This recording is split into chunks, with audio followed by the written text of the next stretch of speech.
खेचरी मुद्रा के ऊपर भी प्रकाश डालें। शिवागिरी जी महाराज।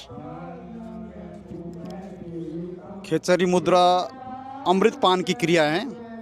ये जो ऊपर 10वां द्वार होती है, 10वां द्वार 9 द्वार है होती है। इसे तो 9 द्वार जो है खुला हुआ रहता है।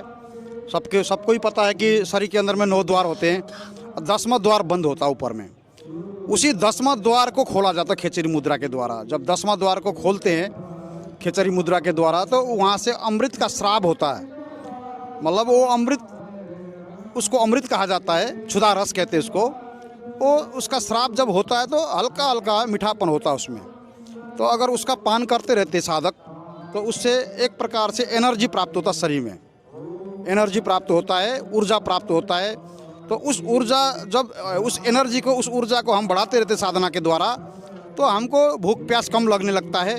कम भोजन से भी हमारा जो है, मतलब हमारी तृप्ति हो जाती है और शरीर में कोई कमजोरी आदि भी नहीं दिखाई पड़ता है।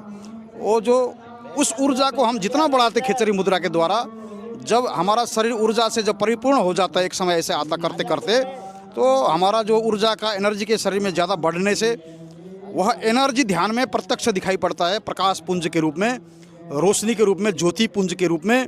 और उस एनर्जी को देखते देखते हमारी जो है मन की क्रियाएं, मन की चंचलता है, रुक जाती है। निर्विचार अवस्था में हम लोग, साधक लोग पहुंच जाते हैं। तो इसीलिए खेचरी मुद्रा किया जाता है। अगर हम खेचरी मुद्रा करते हैं, जैसे अभी मैं खेचरी मुद्रा नहीं कर रहा हूँ, अभी बैठा हूँ, अगर मैं खेचरी मुद्रा करूँगा, जीभ को उलट करके यहाँ लगाऊंगा इसके पीछे में 10वां द्वार में अंदर में, तो वहाँ 5 छिद्र मिलते हैं। 5 ऊपर के जो छिद्र है, पंच ज्ञानेंद्रिय के जो छिद्र है, वहाँ 5 छिद्र मिलते हैं और एक बारीक सा छिद्र ऊपर मिलता है। तो वहीं से रस का स्राव होता रहता है। वो ग्रंथि है ऊपर में, तो उस ग्रंथि से जो रस निकलता है, उसी रस का जो है आस्वादन करते योगी लोग। और हमारा जो नाभि में अग्नि है और ऊपर में अमृत है, तो उसको जो है नाभि में गिरने नहीं देते। उस अमृत को जो है नाभि में नहीं गिरने देते। खेचरी मुद्रा लगा करके उसको स्वयं पान करते योगी लोग। अगर नाभि में गिरेगा तो नाभि में अग्नि, जो जठराग्नि, उसको भस्म कर देती है, तो उसका प्रभाव को खत्म कर देती है, उस अमृत के प्रभाव को।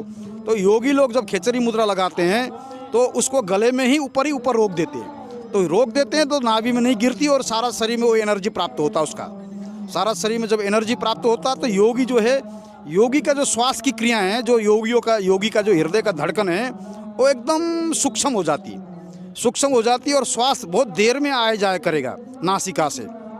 तो उसके बाद में ही योगी निर्विचार में पहुंच जाता है। निर्विचार में पहुंचने से पहले ध्यान में उसको एनर्जी दिखाई पड़ता है और योगाग्नि में शरीर उसका हो जाता है। सारा शरीर ऐसे लगता है कि प्रकाश पुंज से सारा शरीर बनाओ। और ऐसे देखा जाए तो विज्ञान के हिसाब से भी, विज्ञान पहले ऋषि लोग लंबी आयु होती थी, तो वो क्या करते थे, ये मूर्ख, के पहले भक्ति योग्य बनते हैं, इन सब वासनाओं का नाश करते हैं, फिर भक्ति करेंगे। तो वो जब वासनाओं का नाश हो गया, फिर भक्ति की जरूरत क्या रहेगी?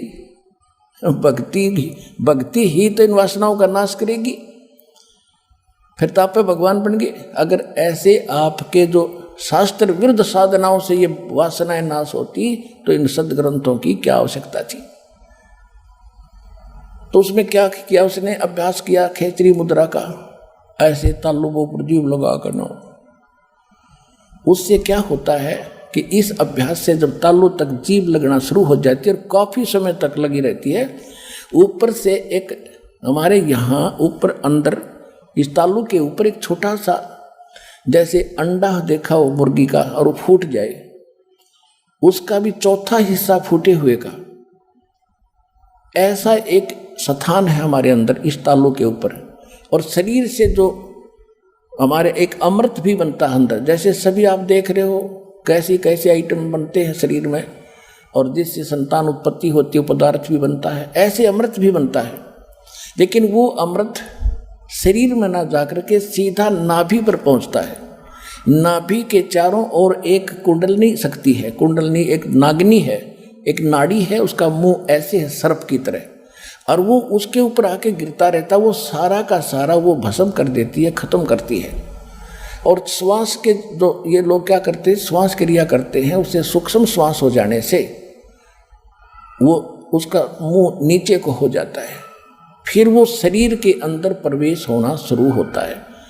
वो अमृत जो है, और वो क्या है, जैसे ताल्लुक का जीभ लगाएंगे तो वो फिर वहाँ से एक वाल सा टिका है उसके ऊपर, वो वाल हट जाएगा, बिल्कुल सूक्ष्म सा है, तिल से का भी चौथे हिस्सा ऐसा वाल है। फिर उससे एक सुराख है बाल जैसा, उसमें से वो अमृत फिर हमारे नाभि के ठीक ठिकाने गिरता जाके, और नाभि से फिर सब आहार चलता है, तो उसको भूख बंद हो जाती।